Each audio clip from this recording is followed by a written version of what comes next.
Casos de adolescentes em conflito com a lei têm sido cada vez mais recorrentes na sociedade moçambicana. E no vídeo de hoje eu separei 5 desses casos que foram registrados só nesse ano de 2023.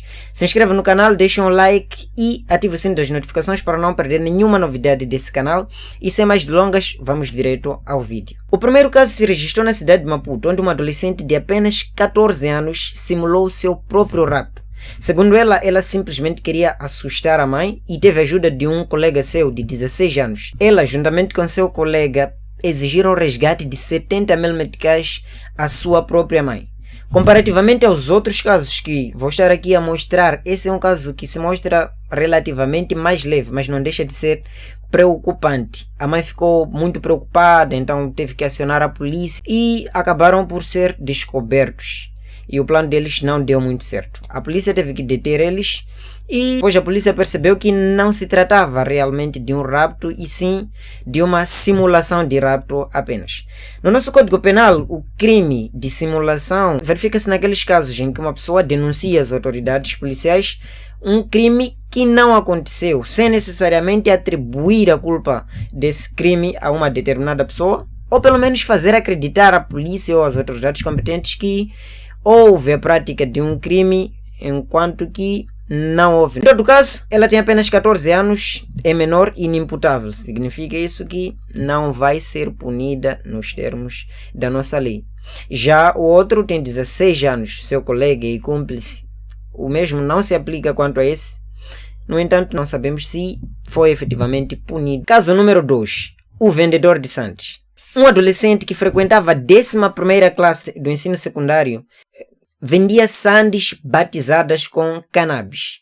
Os seus colegas começaram a perceber um comportamento estranho sempre que ele lanchava. E depois começaram a perguntar o que se passava, o que ele comia. Foi quando ele revelou que as sandes que ele comia, que ele preparava em casa, tinham a substância chamada suruma, ou cannabis sativa. Daí, os seus colegas e amigos se interessaram e também começaram a consumir. Então, ele preparava em casa e vendia na escola as sandes com cannabis. O guarda da escola começou a achar estranho o comportamento daqueles jovens sempre que comiam e foi revistar as suas pastas e descobriu que as sandes que eles comiam estavam batizadas com suruma. A escola chamou a polícia e esse jovem foi detido.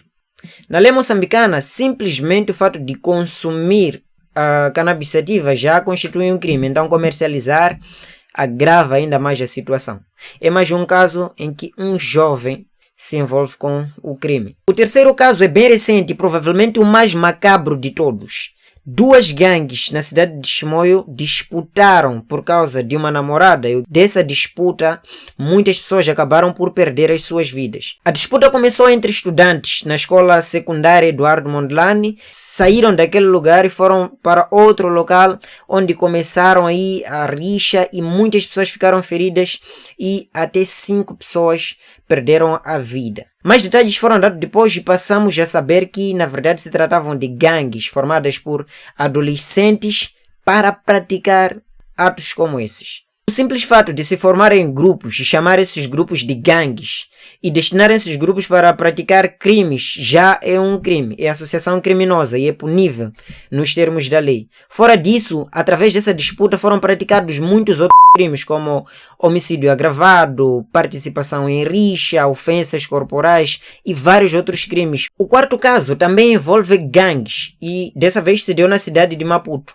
quando 2 gangues rivais entraram em conflito e infelizmente, mais uma vez, 2 pessoas acabaram por perder a vida. Um jovem de 18 anos e uma criança de apenas 14 anos nesses conflitos aí. Houve muita violência, partiram-se garrafas na cabeça e acabaram com vítimas. Essa luta também foi muito grave. Só para se ter uma ideia, ela não parou antes que a polícia chegasse ao local, disparando tiros para dispersar as multidões. 19 pessoas foram detidas.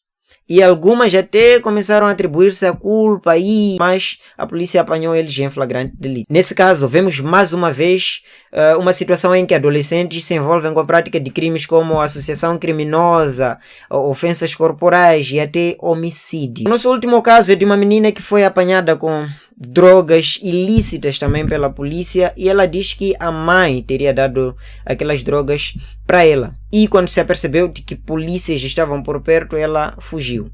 É também menor inimputável. Todos esses crimes são muito graves e o pior é que foram praticados por adolescentes, por crianças.